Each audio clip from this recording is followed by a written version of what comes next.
Hello दोस्तों, कैसे हो आप सब। मैं पवन किशोर यादव एक बार फिर से आपका बहुत बहुत स्वागत करता हूं आपके अपने यूट्यूब चैनल स्टडी अड्डा 95 के अंदर।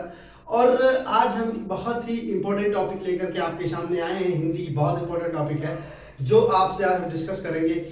एक कहानी और पूरा सिलेबस खत्म। एक कहानी और पूरा पूरा का पूरा मुंशी प्रेमचंद की रचनाएं खत्म। मैं एक ऐसी कहानी आज बताऊंगा जिससे पूरी की पूरी रचनाएं खत्म हो जाएंगी मुंशी प्रेमचंद जी की। तो जो चाहे जो एग्जाम हो उसमें एक से दो क्वेश्चंस आते ही आते हैं। और ठीक इसी प्रकार हम आगे भी सारे कवि और लेखक की सारी रचनाओं को एक कहानी के माध्यम से आप तक लेकर के आएंगे। और आपको अगर अच्छा लगे तो लाइक करिएगा और शेयर सब्सक्राइब करिएगा। अगर आपको अच्छा नहीं लगता तो आप डिसलाइक कर सकते हैं। तो आइए देखते हैं सबसे पहले हम उस कहानी को जिसके बारे में आज बात करने वाले हैं। तो मुंशी प्रेमचंद की रचनाओं के बारे में आज हम बात करेंगे।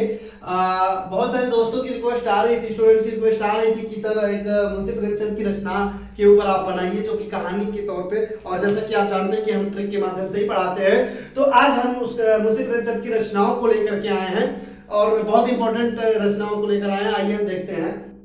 तो हमारी जो कहानी है बहुत ही इजी कहानी है दोस्तों, बहुत ही इजी। और दबा के ठोक के लाइक करो सब लोग। और देखो कितनी बढ़िया कहानी है आपके लिए।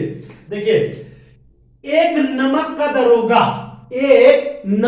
दरोगा नाम का साधु किसी गोदाम में बैठकर पंच परमेश्वर के मंत्र का उच्चारण कर रहा था।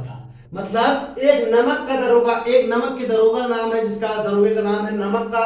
और उस साधु है जो किसी गोदाम में बैठकर पंच परमेश्वर के मंत्र का उच्चारण कर रहा था। और वहीं पर भाई साहब, वहीं पर बूढ़ी काकी अपने बेटे कर्मभूमि के साथ बैठी हुई थी।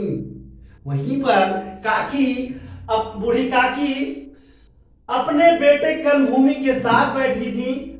ईदगाह का दिन था, पूस की रात थी। पूस की रात अंधेरी घनी होती है, आप सबको भी पता है कि पूस की रात कितनी डरावनी रात होती है।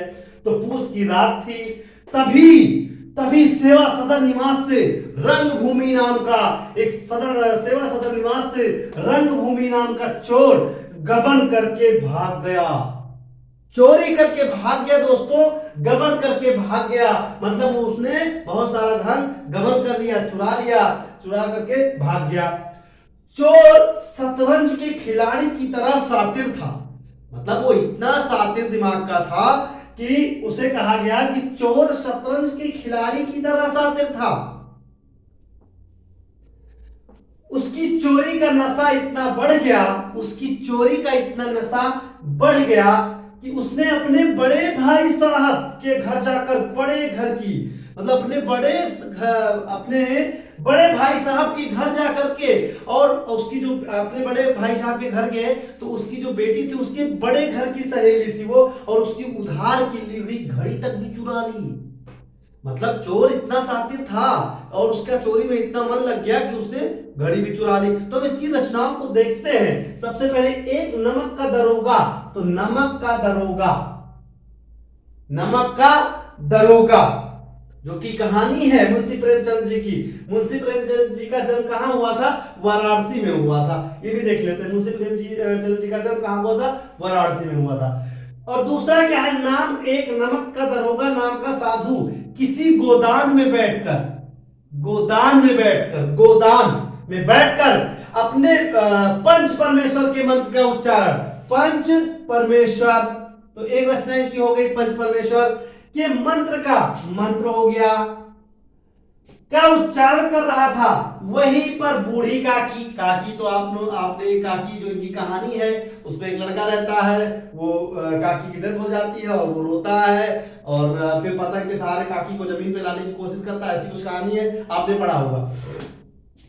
बूढ़ी काकी अपने बेटे कर्मभूमि उनका बेटा है, वो भी इनकी एक कोई कहानी है, के साथ बैठी थी। ईदगाह का दिन था। ईदगाह तो आपने सुना ही होगा। ईदगाह, हामिद, चिमटा, मेला, आप सबको याद होगा, का दिन था। पूस की रात थी।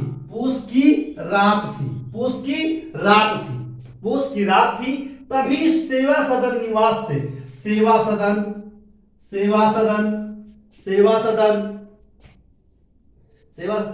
रंगभूमि, रंगभूमि, रंगभूमि भी आप लोग लिख लीजिएगा। नामक चोर आया और गबन, गबन गोदान ये सब तो आपको पता ही है, गबन करके भाग गया।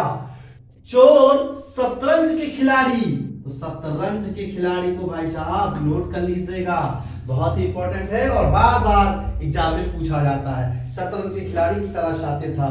उसकी चोरी का नशा, नशा, नशा भी इनकी कोई कहानी है, इतना बढ़ गया कि उसने अपने बड़े भाई साहब, अपने बड़े भाई साहब, बड़े भाई साहब के घर जाकर बड़े घर की बेटी, बड़े घर की बेटी के नखड़े बड़े, आपने मूवी देखी होगी, उसी मूवी के नाम पर ये जो मतलब कहानी है इनकी, वो कहानी है कि उधार की घड़ी, बड़ी घर की बेटी की उधार की ली हुई घड़ी तक चुरा ली और साथ ही मंगलसूत्र भी चुराने की कोशिश की, साथ ही मंगलसूत्र जो कि उपन्यास है इनका है और अधूरा है, और चुराने की कोशिश की, और उसने मंगलसूत्र भी चुराने की कोशिश की।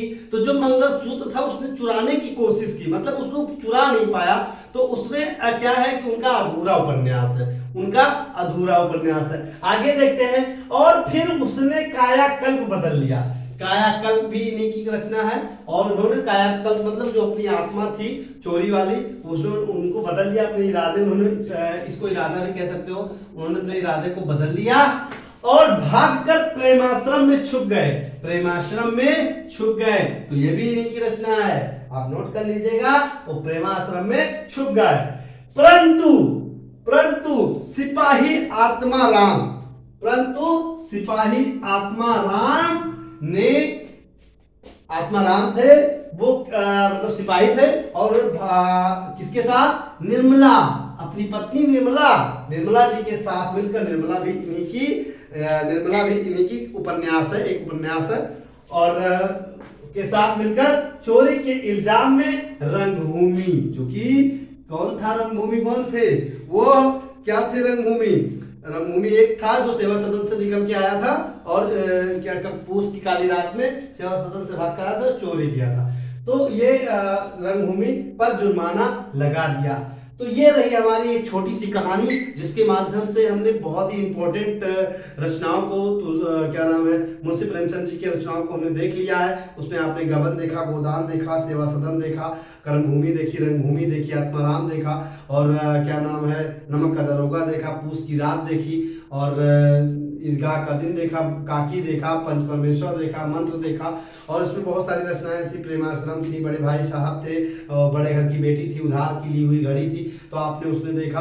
और आई होप कि आप लोग को बहुत अच्छा लगा होगा। और ऐसे ही वीडियो जिसमें कहानी के तौर पे हम सारी रचनाओं को लेकर आएंगे, वो हमारे अगली जो वीडियो होगी वो जयशंकर प्रसाद की कहानी के रूप में कुछ उनके रचनाओं को हम आपके सामने लेकर आएंगे अगले वीडियो में। और तब तक आप इस वीडियो को देखिए और मजे लीजिए, अपने सारे दोस्तों के साथ शेयर कर दीजिए और लाइक कर दीजिए, ज़्यादा से ज़्यादा लोगों से सब्सक्राइब करवा दीजिए, और ऐसे ही कंटेंट हम आपको देते रहेंगे। धन्यवाद।